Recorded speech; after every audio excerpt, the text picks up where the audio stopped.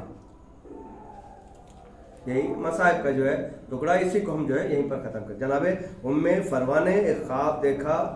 دوسرے روز جناب شہزادی زینب کے پاس جاتی ہیں اور اپنے خواب کو بیان کرتی ہیں۔ وہ خواب کیا تھا؟ میں فرما بیان کرتے کہ دیشب، یعنی کل جو ہے میں نے جو خواب دیکھا تھا کہ شب کو میرا بیٹا قاسم میرے پہلو پر لیٹا ہوا ہے، سویا ہوا ہے۔ میں نے اپنے آپ کو فردوس کے ایک باغ میں دیکھا، یعنی میں اپنے آپ کو جنت دیکھ رہی ہوں خواب میں، اور جنت میں ہوں۔ جنت کے باغوں میں سے ایک باغ جو ہے جس میں وہاں پر موجود ہوں۔ یہ کہاں دیکھ رہی ہے؟ وہ خواب میں دیکھ رہی ہے۔ اس جنت کے باغ میں سے ایک درخت بہت ہی زیادہ خوبصورت ہے۔ بہت سارے درخت ہیں خوبصورت، لیکن اس میں سے ایک درخت ایسا ہے جو بہت زیادہ خوبصورت نظر آ رہا ہے۔ اس درخت کے ایک شاخ پر لال رنگ کا ایک پھول ہے جو مجھے بہت زیادہ پسند آ رہا ہے۔ بہت سارے پھول ہیں لیکن میری نگاہیں اسی لال رنگ کے پھول پر گامزن ہو گئی ہیں۔ میں نے چاہا، وہ کہہ رہے ہیں کہ میں نے خواب میں جا کے میں نے چاہا کہ میں قریب جا کر اس پھول کو شاخ کے ساتھ توڑ لوں۔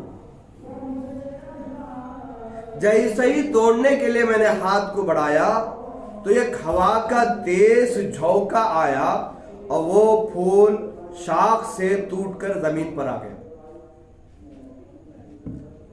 میں توڑنے والی ہی تھی کہ لیکن ہوا کا جھونکے سے جو ہے وہ پھول جو ہے زمین پر آ گرا۔ پھر اب میں آگے بڑھی، وہ کہتے ہیں کہ پھر میں آگے بڑھ کر جو وہ پھول گرا ہوا تھا اس پھول کو اٹھانا چاہا۔ ایک دو شاخ سے پھول گر گیا نیچے، اب وہ آگے بڑھی اور پھول کو جو ہے اٹھانا چاہا تو میں ابھی ارادہ ہی کیا تھا کہ پھول کو اٹھاؤں، اتنے میں ایک تیز ہوا کا جھونکا پھر آیا اور اس پھول کی پتیوں کو توڑ کر زمین پر بکھرنے لگی۔ اس کے پھول کی پتیاں اس ہوا سے ٹوٹ کر زمین پر گر رہی تھی۔ میں نے دیکھا کہ ایک طرف سے امام حسین علیہ السلام آئے اور دوڑ کر پھول کی پتیوں کو زمین سے چننے لگے اور روتے جا رہے تھے۔ سمجھے؟ میں خواب جناب ام فروا کا، جنت میں ایک پھول ہے، درخت ہے، درخت میں ایک پھول لگا ہے، لال پھول، سرخ پھول، اور ام فروا نے چاہا کہ وہ پھول جو ہے توڑ لوں، لیکن ہوا کے جھونکے سے وہ ٹوٹ کر زمین پر آیا۔ جب زمین پر گرا تو پھر امام جناب فروا نے چاہا کہ اس کو اٹھا لوں، جیسے بھی اٹھانے کا ارادہ کیا تو پھر جو ہے ہوا کے جھونکے سے اس پھول کے ایک ایک پتے جو ہے الگ الگ جو ہے ہو گئے، پوری جگہ زمین پر بکھر گئے۔ تو اس وقت جناب امام حسین آئے اور جو ہے امام حسین نے اس پھول کی پتیاں کو جو ٹوٹ کر ادھر ادھر پڑ گئی تھی انہوں نے جمع کیا، زمین سے اٹھائے اور جمع کرتے تھے اور روتے جا رہے تھے۔ اس وقت فوراً میری آنکھ کھلی تو میں نے جناب قاسم کے چہرے کو دیکھا، جیسے ہی میں نے جناب قاسم کے چہرے کو دیکھا مجھے جناب قاسم کا چہرے کا رنگ اسی پھول کے رنگ کے جیسا نظر آیا جو میں نے خواب میں دیکھا تھا، سرخ پھول کے رنگ کے جیسا۔ اب یہ خواب جناب زینب کو جناب ام فروا نے سنایا اور جناب زینب نے جناب امام حسین کو یہی سیم خواب جو ہے سنایا. تو امام حسین نے کہا کہ اے زینب بھابھی سے کہنا کہ وہ صبر کرے. جو آپ نے درخت دیکھا تھا وہ اہل بیت کا درخت تھا. اس درخت میں جو پھول آپ کے اوپر آپ نے نظر کی تھی وہ پھول جناب قاسم تھے. آپ کا بیٹا قاسم تھا.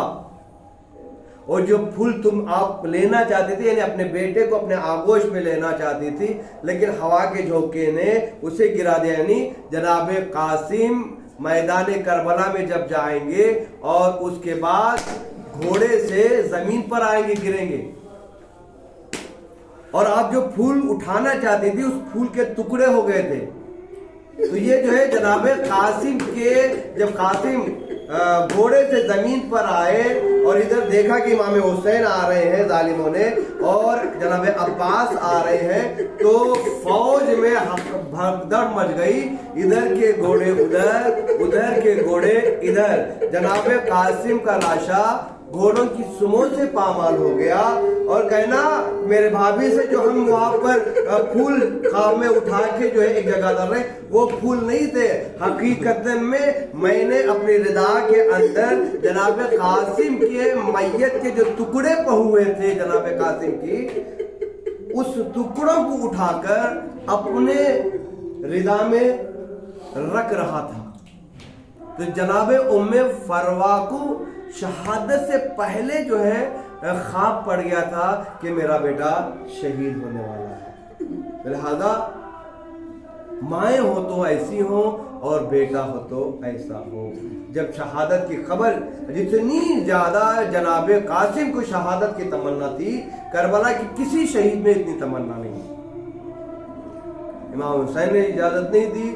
آخر میں جب جناب قاسم نے اپنے باپ کی تعویذ کو کھولا اور امام کے سامنے پیش کیا, امام نے اس کو دیکھا, آنکھوں پر لگایا, بوسہ دیا, اس کے بعد کہا کہ اے بیٹا قاسم یہ میرے بھائی کا خط نہیں ہے بلکہ تمہارے لیے شہادت کا نامہ ہے.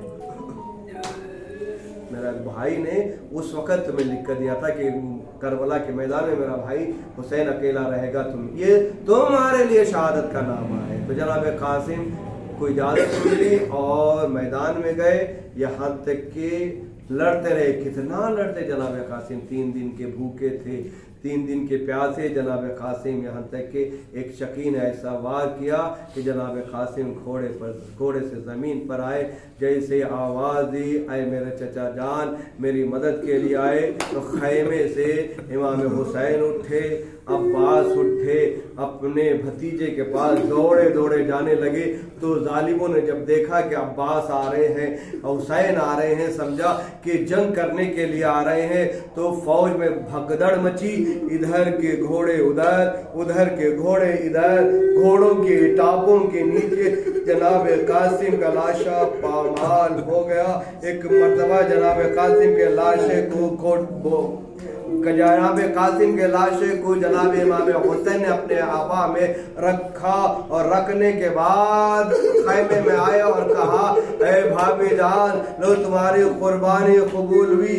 روایت میں ملتا ہے کہ جیسے ہی جناب ام فروا نے یہ سنا قاسم شہید ہو گئے, سر سجدے میں رکھا, اللہ کا شکر ادا کیا اور کہا مولا اس قربانی کو قبول فرما. علامت اللہ علی قوم الظالمین سیعلم الذین ظلموا ایہم. پروردگار تیرے واسطے جو مومنین پریشان حال ہیں ان کی پریشانی, جو مومنین مقروض ہیں ان کے قرض کو قضا لے گئے. پروردگار ان نوجوانوں کو اپنے حفظ و امان میں رکھنا. پروردگار ان نوجوانوں کو دنیا کی بری نگاہوں سے محفوظ فرما. پروردگار تیرے واسطے محمد والے محمد کے جہاں بھی مسلمانوں پر ظلم و ستم ہو رہا ہے, خاص کر غزہ فلسطین میں جو مسلمانوں پر ظلم و ستم ہو رہا ہے, ان ظلم و ستم کرنے والے جابر بادشاہوں کو نیست و نابود فرما. اسرائیل اور امریکہ اور ان کے ماننے والوں کو نیست و نابود فرما، اسرائیل کی مدد کرنے والوں کو نیست و نابود فرما، غزہ، فلسطین، یمن، ایران، حزب اللہ، سوریہ کی مدد فرما اور انہیں کامیابی و کامرانی عطا فرما۔ پروردگارا یہ دنیا ظلم و جور سے بچ چکے، عدل کے بادشاہ امام زمانہ کے ذوق و تعظیم فرما اور ہمیں ان کے آباد